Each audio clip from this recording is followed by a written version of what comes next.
नमस्कार, मैं BL JAP आपको जैप मैथ चैनल पर आपको मैथ पढ़ा रहा हूँ और यहाँ पे बेटा हम परसेंटेज वाला टॉपिक पढ़ रहे हैं। इसमें आज जो है परसेंटेज मिश्रण और एलिगेशन वाला कंसेप्ट हम पढ़ने वाले हैं बेटा। ठीक है, अच्छा पॉइंट है, इसको ध्यान से समझिए। इसको बेसिक से हम बात करेंगे। अब इसका जो कंसेप्ट पूरी तरीके से हम मिश्रण और एलिगेशन वाले टॉपिक में पढ़ेंगे। यहाँ पे हम इससे संबंधित जो परसेंटेज से संबंधित जो क्वेश्चन आ रहे हैं उनको मैं आपको समझाने वाला हूँ बेटा। ठीक है, ओके। देखिए बेटा, आज जो है हम प्रतिशत और मिश्रण एलिगेशन से संबंधित क्वेश्चनों की चर्चा करने वाले हैं। तो देखिए, इसमें फर्स्ट टाइप का क्वेश्चन है, वो क्या कह रहा है हमारे को। देखिए क्वेश्चन फर्स्ट क्या कह रहा है, एक मिश्र धातु ए में 80% कॉपर और शेष जस्ता है। 80% कॉपर है और शेष यहाँ पे जस्ता बात कर रहा है, तो शेष फिर कितना बचा, 100 में से अगर मैं बात करूँ तो फिर 20% आपका क्या बचेगा, यहाँ पे जस्ता बचेगा। एक अन्य मिश्र धातु में 85% आपका कॉपर है, 85% कॉपर है। एक और मिश्र धातु है जिसमें 85% कॉपर है और उसमें जस्ते की मात्रा कितनी दे रखी है, 12% दे रखी है। और यहाँ से अगर हम बात करें 12% जस्ता है, किस अनुपात में दोनों मिश्र धातुएं मिलाई जाए ताकि जस्ता का प्रतिशत मात्रा कितनी हो जाए, 15% हो जाए। किस अनुपात में दोनों मिश्र धातुओं को मिलाया जाए ताकि जस्ते की प्रतिशत मात्रा कितनी हो जाए, 15% हो जाए। ये हमारा क्वेश्चन था। देखिए यहाँ पे हमारे पास दो मिश्र धातु हैं, एक तो ए है और एक कौन सी बेटा, बी है। क्वेश्चन नंबर फर्स्ट में यहाँ से समझाने वाला हूँ। और इस मिश्र धातु में हमारे को क्या क्या दिया हुआ है। इन मिश्र धातु में अगर हम बात करें, आपका 80% तो कॉपर है, 80% क्या है, कॉपर दिया हुआ है। और फिर इसका मतलब है 20% क्या है, यहाँ पे जस्ता है, जस्ता यानी Zn है। ठीक है, दूसरी मिश्र धातु में क्या है, 85% कॉपर है, 85% कॉपर है और 12% क्या है बेटा, 12% यहाँ पे जस्ता दे रखा है। 12% क्या दे रखा है, मुझे जस्ता दिया हुआ है। अब इन दोनों को मिलाना के लिए कह रहा है कि इन दोनों को मिलाया जाए, इन दोनों को अगर बात करें जाए किस अनुपात में मिलाया जाए कि साहब उसमें नई जो धातु बनेगी उसमें अगर हम बात करें जस्ता कितना आ जाए। जस्ते की बात यहाँ पे हमारे को दे रखी है, जस्ता कितना हो जाना चाहिए, 15% हो जाए। जस्ता 15% हो जाए। हमें कॉपर की बात यहाँ पे नहीं दी, लेकिन जस्ते की बात हमसे दे रखी है बेटा। ठीक है, ऐसे क्वेश्चनों में आपको जो है इनका अनुपात निकालना है। इस ए मिश्र धातु और बी मिश्र धातु का अनुपात हमारे को निकालना है। तो देखिए ऐसे क्वेश्चनों को कैसे अटेम्प्ट करेंगे। यहाँ पे जो तीसरी मिश्र धातु है उसमें जस्ते की दे रखा है क्या, तो यहाँ से भी आप जस्ते का लीजिए और यहाँ से भी जस्ते का लीजिए आप और इनका अनुपात निकाल दीजिए। यानी यहाँ पे आपकी ए मिश्र धातु और ये बी मिश्र धातु, यहाँ से जस्ता कितना है, ओनली जस्ते की बात करूँगा मैं, 20% जस्ता है। यहाँ कितना है, 12% जस्ता है। और तीसरी मिश्र धातु मान लीजिए सी है, तो उसमें जस्ता कितना आ गया, 15% जस्ता है। इनका है आप अनुपात निकाल दीजिए, इनका अनुपात अंतर निकाल दीजिए। यहाँ से इसमें घटाऊँगा तो कितना आएगा, 3। यहाँ से घटाऊँगा तो कितना आ जाएगा आपका, 5। ये आपकी जो है तीसरी जो मूल धातु है जी, उनको मिलाने का अनुपात हमारे पास आ गया। यानी ये अनुपात, इस अनुपात में हम ए और बी मिश्र धातु को मिलाएंगे, तब जाकर के तीसरी मिश्र धातु में जस्ता 15% हो जाएगा बेटा। ठीक है, तो यहाँ से हम बात कर सकते हैं। इस तरीके से क्वेश्चन को हमारे को पूछा जाता है बेटा। चलिए अगर यहाँ से बात करें अगला क्वेश्चन, इसी प्रकार से अगला क्वेश्चन की बात कर रहा हूँ। सेम ऐसा ही क्वेश्चन है, इनकी बात हम कर सकते हैं बेटा। देखिए अगला क्वेश्चन क्या कहता है। अगला क्वेश्चन हमारे को है, सेकंड क्वेश्चन है, उसकी बात हम यहाँ से करना चाह रहे हैं। सेकंड क्वेश्चन है, इसमें क्या कहा गया है। सेकंड क्वेश्चन में बोला गया है, एक मिश्र आपकी जो है धातु ए में 70% कॉपर है, 10% जिंक है। अन्य और कुछ भी उससे हमें मतलब नहीं, लेकिन यहाँ कॉपर और जिंक की बात करी गई है। अन्य मिश्र धातु यानी दूसरी मिश्र धातु में 84% कॉपर और 4% क्या है, जिंक यानी जस्ता ही बोल सकता हूँ मैं, जस्ता यानी Zn भी लिख सकता हूँ इसको। ठीक है, इन्हें किस अनुपात में दोनों मिश्र धातुओं को मिलाया जाए ताकि नई मिश्र धातु में 6% क्या हो जाए, आपका है Zn हो जाए, जस्ता हो जाए। वो सेम वैसा ही क्वेश्चन है। यहाँ पे वही बात हमारे को कहा गया है। यानी ये दूसरे क्वेश्चन की बात करें तो यानी ए आपकी कोई मिश्र धातु है, बी आपकी दूसरी मिश्र धातु है। ठीक है, इनमें क्या क्या दे रखा है मुझे, इनमें दे रखा है 70% तो कॉपर। अगर यहाँ से बात करूँ 70% तो कॉपर दिया हुआ है। फिर क्या दे रखा है 10% जिंक, 10% जेडन दे रखा है, ठीक है। और फिर दूसरी एक अन्य मिश्र धातु बी है, दूसरी एक अन्य मिश्र धातु बी है, यहाँ पे क्या क्या दिया हुआ है 84% तो आपका क्या है बेटा कॉपर है, कॉपर यानी तांबा है, ठीक है। और यहाँ पे फिर हमारे को दे दिया गया 4% जस्ता है, 4% जस्ता है, जस्ता या जेडन हम इसको बोल सकते हैं, जिंक इसको बोल सकते हैं। अब यहाँ से अगर यहाँ से बात करना चाहें तो यहाँ पे फिर बोला गया है किस अनुपात में दोनों मिश्र धातुओं को मिलाया जाए ताकि, यानी इन दोनों को किस अनुपात में मिलाया जाए ताकि एक तीसरी मिश्र धातु मान लीजिए सी बन गई है, ठीक है, उसमें आपका कॉपर, आपका एक तो कॉपर की बात कर सकता है, कॉपर तो नहीं दिया है, लेकिन आपको दे रखा है जस्ता या जिंक का अनुपात हमारे को दे रखा है, कितना % दे रखा है 6% हो जाना चाहिए। ये कितना हो जाना चाहिए 6% हो जाना चाहिए। इनको मिलाने के बाद में जो तीसरी मिश्र धातु बने उसमें कॉपर की तो बात नहीं करी, लेकिन इसकी बात हमारे को इस टाइप के क्वेश्चन में करिए, अगले क्वेश्चन में कॉपर की बात करेंगे, ठीक है। तो यहाँ से देखते हैं, तो बेटा यहाँ पे मुझे क्यों जिंक दे रखा है, क्या यहाँ पे भी जिंक है, यहाँ पे भी जिंक है और यहाँ पे भी जिंक है, तो मैं इन्हीं का अनुपात निकालूंगा, यहाँ पे आप चाहे तो यहीं से डायरेक्ट निकाल लीजिए या अलग से लिखना चाहे तो लिख लीजिए। 10% जिंक पहले था, इधर 4% जिंक था, तीसरे में कितना है 6% है, यहाँ से इनका अंतर निकाल लीजिए, यहाँ से अंतर निकालिए कितना 2, यहाँ से अंतर कितना लगा 4, तो बताइए अनुपात कितना होगा 1:2, यानी जो इनका जो है अनुपात ए और बी का अनुपात जो कितना हो जाएगा, ए और बी मिश्र धातु आप 1:2 के अनुपात में मिलाएंगे, 1:2 के अनुपात में इनको मिलाया जाएगा, ठीक है। तो ये क्वेश्चन इस तरीके के थे, बेसिक पॉइंट पूछता है, तो इस तरीके से बात मिश्रण और एलिगेशन के कंसेप्ट से हम ऐसे क्वेश्चनों को कर सकते हैं बेटा, ठीक है। चलते हैं अगला पॉइंट, देखिए तीसरा क्वेश्चन इसी का है और इसमें अच्छी बात पूछी गई, देखते हैं इसमें क्या करना चाह रहा है, ठीक है। इनको मिटा दिया जाए, तो इस तरीके से क्वेश्चनों को आप अटेम्प्ट करेंगे तो आपको अच्छा लगेगा। मिश्रण और एलिगेशन का कंसेप्ट यहाँ पे लगाइए, आपका जल्दी क्वेश्चन सोल्व हो जाए।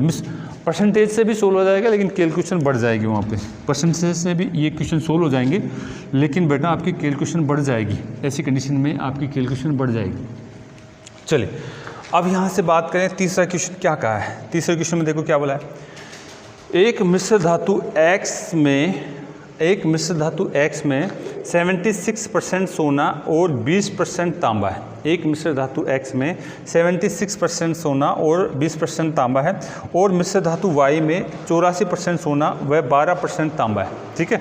आगे कहा है दोनों मिश्र धातुओं को मिलाने पर जेड मिश्र धातु बनती है जिसमें 15% तांबा हो जाता है, तो जेड मिश्र धातु में सोना कितना % है, यहाँ पे हमारी बात कर चुका है। देखिए क्या कहना चाह रहा है, आप ध्यान से देखिए।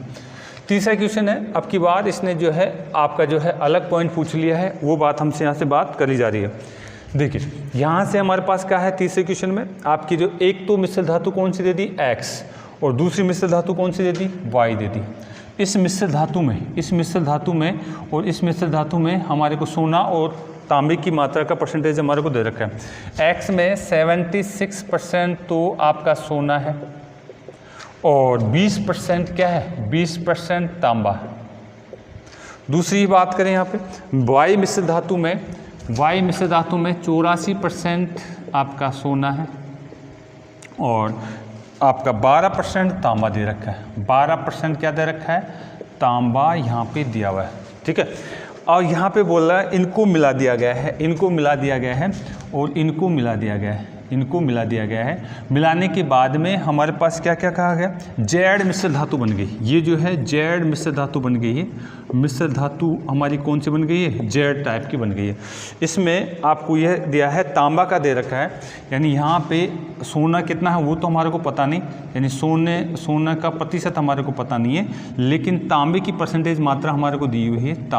तांबा जो है कितना दे रखा है, 15%, यानी जो तीसरी मिश्र धातु है उसमें तांबा जो दिया हुआ है वो 15% है। तो बताइए जेड मिश्र धातु में सोने की प्रतिशत मात्रा हमारे को ज्ञात करनी, यानी ये क्वेश्चन मार्क्स लगा दिया कि यहाँ पे ज्ञात करनी। अभी तक के क्वेश्चनों में हमारे को केवल इनका अनुपात पूछता था, अब यहाँ पे इसकी मात्रा पूछ रहा है, ठीक है, इसकी मात्रा पूछ रहा है। हम यहाँ से बात करें तो देखिए क्या कहना चाह रहा है। देखिए अब यहाँ से इस क्वेश्चन को करने के लिए हमारे पास दो क्वेश्चन हमारे पास आ चुके हैं, दो क्वेश्चन हमारे पास आ चुके हैं। देखिए यहाँ पे तांबा है, यहाँ पे तांबा है, यानी ये चीज़ तो तीनों जगह दे रखी है, क्या दोनों को मिलाकर तीसरी बन रही है। तो यानी मिश्रण के नियम से इनका x और y का अनुपात तो मैं निकाल सकता हूँ, x और y का अनुपात मैं निकाल सकता हूँ, ठीक है। यानी यहाँ से अगर मैं देखूँ, यानी ये आपका x धातु, ये y धातु, तो कितनी थी इसमें, तांबा कितना था 20% तांबा, उधर कितना है 12% तांबा, तीसरी में कितने हो गया 15% तांबा। इसका मतलब है किस अनुपात में मिलाया मैंने, x और y को किस अनुपात में मिलाया, ये चीज़ यहाँ से निकल के आ जाएगी बेटा। आपने यहाँ से इसको घटाया तो ये कितना आ जाएगा आपके पास 3%, और यहाँ कितना आ जाएगा आपके पास 5। तो यानी 3 और 5 के अनुपात में आपने इसको मिलाया, 3 और 5 के अनुपात में आपने मिलाया। यानी ये तो पक्का है x का मात्रा 3 ली और y की मात्रा कितनी आपने 5 ली। तो ये किसके लिए था, ये तांबे के लिए, तांबे के लिए था, तांबा की मात्रा लिखी। लेकिन क्या मैं इसको सोने के लिए भी इसी मात्रा में मिलाऊंगा, बिल्कुल। तांबे के लिए अगर आपने इतनी मात्रा मिलाई तो मिश्र धातु तो समान ही है। आपने अगर ये 3 इसका भाग लिया है, 4 इसका भाग लिया है, इसका मतलब है सोने के लिए भी यही बात रहेगी। अगर x और y मिश्र धातु है मेरी, यहाँ पे अगर हम देखते हैं, अब ये जो है मैं सोने की मात्रा लिखना चाह रहा हूँ, 76% तो ये सोना ले लिया हमने, ठीक है। और यहाँ पे कितना ले गया 84% क्या ले लिया मैंने, यहाँ पे सोना हमने ले लिया है, यहाँ पे सोना हमने ले लिया बेटा, यहाँ पे क्या ले लिया है, सोना हमने ले लिया। और यहाँ पे तीसरी में सोने की परसेंटेज मात्रा क्या थी, यही तो पूछ रहा है। तीसरी जो है जेड मिश्र धातु है, मिश्र धातु, जेड मिश्र धातु में सोना कितना % है वो हमारे को पूछा जा रहा है। बताओ यहाँ से अगर मैं घटाऊँ तो अनुपात तो यही तो आएगा। ये अनुपात ऐसे कैसे लिख देता हूँ मैं, 3:5, ये मैं लिख सकता हूँ, 3:5 यहाँ लिख सकता हूँ। यानी यहाँ पे ऐसा क्या लिखा जाए कि साहब हमारे पास 3:5 आ जाए, 3:5 आ जाए, ये हमारे को देखना बेटा, 3:5 आ जाए, ये हमारे को देखना है। बेसिकली आप वैसे भी निकाल सकते हैं कि साहब इनका जो है अंतर लेकर अगर बात करें तो ये 3:5 कैसे आ सकता है, ठीक है। अगर मैं देखिए ये अगर यहाँ से हम बात करें, ये बड़ा है, ये आपका क्या छोटा, इसका मतलब है इससे छोटी कोई संख्या आएगी, इससे छोटी कोई संख्या आएगी।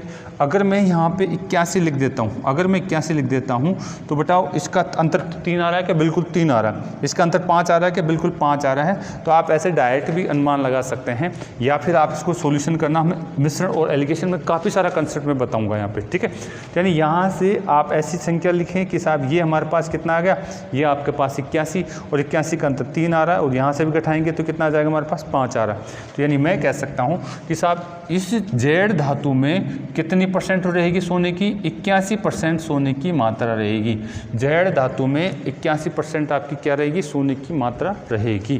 तो इस तरीके से आप क्वेश्चन को अटेम्प्ट करेंगे। आपको ये तो दे रखा था तांबा, लेकिन परसेंटेज किसकी पूछ लिया इसने, परसेंटेज हमको पूछ लिया गया है सोने की, ठीक है। परसेंटेज कौन सी पूछ ली गई है, सोने की परसेंटेज हमारे को पूछ लिया गया, ठीक है। तो देखिए बेटा, ये आपके परसेंटेज में एलिगेशन टाइप के क्वेश्चन है जो मैंने यहाँ पे कराने की बात कर रहा हूँ, ठीक है। और इसको आप परसेंटेज बेस पे करोगे तो काफ़ी लंबा चला जाएगा, तो यहाँ पे परसेंटेज के साथ एलिगेशन लगा करके क्वेश्चनों को सोल्व करेंगे बेटा, ठीक है। अब अगले और क्वेश्चन में डाल रहा हूँ जिसके अभ्यास करने वाले, ओके, इनको उतारिए आप। देखो बेटा, चौथा क्वेश्चन हमारा क्या कह रहा है। चौथे क्वेश्चन में हमारे को देखो क्या कहा इसने।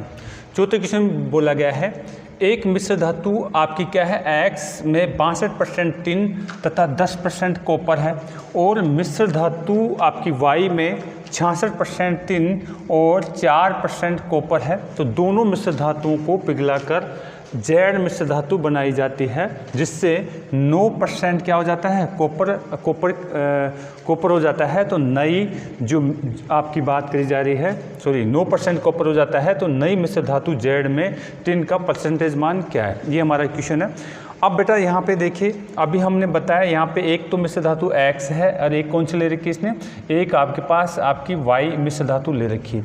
इसमें हमारे को क्या क्या दिया हुआ है, इसमें अगर हम बात करें तो इसमें हमारे को दे रखा है 62% तो आपको टिन दिया हुआ है, और 10% आपको क्या दे रखा है, कॉपर हमारे को दिया हुआ है। और दूसरी मिश्र धातु Y में हमारे को 66% आपका टिन दिया हुआ है, और 4% आपका क्या दिया हुआ है, कॉपर आपको दिया हुआ है। अब इनको पिघला करके, इन दोनों मिश्र धातुओं को पिघला करके एक तीसरी मिश्र धातु यहाँ पे बनाई जा रही है। मैं कह देता हूँ जेड मिश्र धातु यहाँ पे बनाई जा रही है। और जेड मिश्र धातु में आपके पास क्या है, यहाँ पे हमारे को दे रखा है, एक तो होगा कॉपर, एक तो कॉपर होगा और एक क्या होगा, टिन होगा। एक क्या होगा, टिन होगा। कॉपर की परसेंटेज मात्रा हमारे को 9% दे रखी है तीसरी मिश्र धातु में, और हमें पूछी जा रही है इसकी परसेंटेज मात्रा कितनी है, ये हमारे को पूछा जा रहा है बेटा। अनुपात नहीं पूछा जा रहा, अनुपात तो हम जल्दी से निकाल लेंगे, लेकिन हमारे को यहाँ पे ये चीज़ हमारे को पूछा जा रहा है कि टिन का परसेंटेज मात्रा क्या है। तो सबसे पहले तो हम बात करें तो देखिए यहाँ पर भी आपके पास क्या है, कॉपर है, यहाँ पर भी आपके पास कॉपर है। तो क्या मैं इस चीज़ से यहाँ पर इनका अनुपात तो निकाल सकता हूँ ना, यानी एक्स और वाई का अनुपात निकाल सकता हूँ इससे। अनुपात तो कॉपर के लिए भी वही रहेगा, टिन के लिए भी वही रहेगा, यानी एक्स और वाई मिश्र धातु का अनुपात हो दोनों के लिए समान। यानी कॉपर इसमें लेता हूँ तो यहाँ से मेरे पास कितना आ गया, यहाँ से आपके पास 5 अनुपात आ गया, और यहाँ से 9 में से गया तो कितना आ गया, 1। यानी ये 5 और 1 अनुपात आ गया। एक्स और वाई मिश्र धातुओं को मिक्स किया गया है तो उसका 5 अनुपात में 1 में किया गया है। अब मुझे पूछा क्या जा रहा है, यहाँ से बात करी जा रही है, अगर मैं इसमें टिन ले लूँ, एक्स में से टिन की मात्रा कितनी ले रखी है हमारे पास, 62%, और वाई में से अगर हम बात करें 66%, टिन कितना लिया जा रहा है, 66%। अब इसमें जब मिक्स करा तो इसका परसेंटेज कितना हो गया है वो हमारे को पता नहीं, लेकिन मिक्स करा तो अनुपात कितना आएगा, अनुपात तो यही आएगा, यानी 5 अनुपात में कितना, 1 ही आएगा। 5 अनुपात में कितना आएगा, 1 ही आएगा। तो यहाँ से हम बात करें, मैं ट्रिक्स से भी बता सकता हूँ, पहले मैं इसको पूरा बेसिक से बता दूँ। एलिगेशन में इन चीज़ों को हम काफ़ी डीपली पढ़ेंगे, ठीक है। तो यहाँ पे हम देखना ये चाह रहे हैं कि यहाँ क्या है, कितना परसेंटेज है, ये परसेंटेज आएगा, ये क्या आएगा, जेड मिश्र धातु के अंदर आपकी टिन का प्रतिशत यहाँ पे पूछा गया है, और यही मेरे पास निकल के आएगा। मैं कितना मान लूँ इसको, अभी जो है बेसिक तरीके से बताऊँ तो मैं इसको x मान लेता हूँ, बेसिक तरीके से बताऊँ तो कितना मान लेता हूँ, x मान लेता हूँ। देखिए ये बड़ा है, ये छोटा है, इसका मतलब ये बड़ा है तो फिर ये क्या होगा, छोटा, यानी बड़े में से छोटा घटता है। यानी ये अगर हम बात करें तो यानी 66 माइनस में आपका x, इधर तो ये बनेगा, इधर से बात करें तो यानी ये अगर हम बात करें इन दोनों में ये छोटा है तो इसका मतलब है ये बड़ा होगा। x में से घटाएगा, x माइनस में कितना, 62 होगा, और ये हमारे पास है इक्वेशन बन जाएगी। क्या इक्वेशन बनेगी, इनका अनुपात हमारे को दे रखा है, कितना दे रखा है, 5, आपका 5 अनुपात में 1, ठीक है। ये इक्वेशन मेरे पास बन चुकी है। अब इसको अगर मैं सोल्व करता हूँ, तो देखिए बेटा यहाँ पे आंतरिक पदों गुणनफल, बाह्य पदों को गुणनफल से भी मैं सोल्व कर सकता हूँ। यानी ये जो है आपका इससे गुणा हो जाएगा, और ये जो है इससे गुणा हो जाएगा, 1 से गुणा हो जाएगा। यानी 66, अगर हम बात करें 66 माइनस में x, ठीक है, और ये किसके बराबर आ जाएगा, ये आपके गुणा करेंगे 5x माइनस में इसको 5 दूना तो 10 हो जाएगा, और 5 छक्का 30 और आपका 31। ये चीज़ मेरे पास आ चुकी है बेटा। अगर मैं इसको पक्षांतरण करता हूँ, ये इधर जाता है तो ये कितना हो गया, ये आपके पास 6x हो जाएगा, ये इधर आ जाएगा। ये चीज़ अगर उठा करके मैं इधर लाता हूँ तो ये जुड़ जाएगी, ये माइनस की है, ये प्लस की है, ये 66 310 में जुड़ेगा तो ये 300 आपका 76 हो जाएंगे, 376 हो जाएंगे। इसको काट दीजिए, आपके पास x का मान निकल के आ जाएगा। ये आप काटेंगे 6 6 36, और आपके पास फिर कितने बच जाएगा, 16 हो जाएगा, और 6 दूना 12, और 4 बट्टे में 6, और काट दीजिए 2 बट्टे में 3, यानी कुल मिलाकर के 62 से ही 2 बट्टे में 3 परसेंटेज यहाँ लिखी जाएगी। 62 से ही 2 बट्टे में 3 परसेंटेज, यानी जो टिन की परसेंटेज मात्रा जो जेड धातु में होगी वो कितनी हो जाएगी, 62 से ही 2 बट्टे में 3 परसेंटेज हो जाएगी बेटा। ये तो था इसका बेसिक कंसेप्ट। मैं इसको देखिए ट्रिक्स के अनुसार बात करना चाहूँ तो कैसे कर सकता हूँ, यहाँ बता दें, शॉर्ट में ही है, थोड़ी सी जगह लेंगे, ज़्यादा जगह नहीं लेंगे। देखिए हमारे पास क्या है, x धातु है और y धातु है, इसका कितना परसेंटेज है, 65%, इसका कितना है, 66%। तो इनका हमें पता नहीं यहाँ क्या है, लेकिन इनका अनुपात तो हमारे को दिख रहा है। अनुपात तो जो अनुपात यहीं आया मिलाने का वही आएगा, 5 अनुपात में कितना आएगा, 1।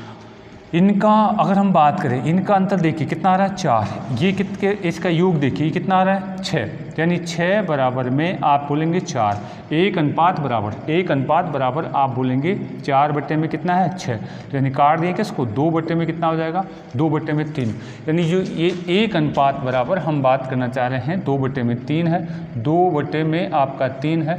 2 बटे में 3 कैसे आया आपके पास, इसका आप समझ चुके हैं कि यहाँ पे जो भी कोई मात्रा है वो इससे तो क्या होगी छोटी होगी और इससे क्या होगी बड़ी होगी। इसका मतलब ये 2 बटे में 3 कब आ सकता है, जब यहाँ पे 62 सही 2 बटे में 3 होगा तभी तो ये आएगा। यानी आप इस कंसेप्ट को समझ सकते हैं यहाँ पे, तो समझिए।